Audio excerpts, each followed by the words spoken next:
அஸ்ஸலாமு அலைக்கும் வரஹ்மத்துல்லாஹி வபரகாத்துஹு.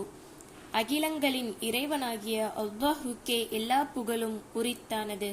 மறுமை நாளில் 7 வகையானவர்களுக்கு அல்லாஹுடைய அர்ஷின் நிழல் கிடைப்பதாக அல்லாஹ்வின் தூதர் முஹம்மது நபி ஸல்லல்லாஹு அலைஹி வஸல்லம் அவர்கள் கூறினார்கள். புகாரி என்ற நபிமொழி தொகுப்பிலே 660வது ஹதீஸாக இடம்பெறுகிறது.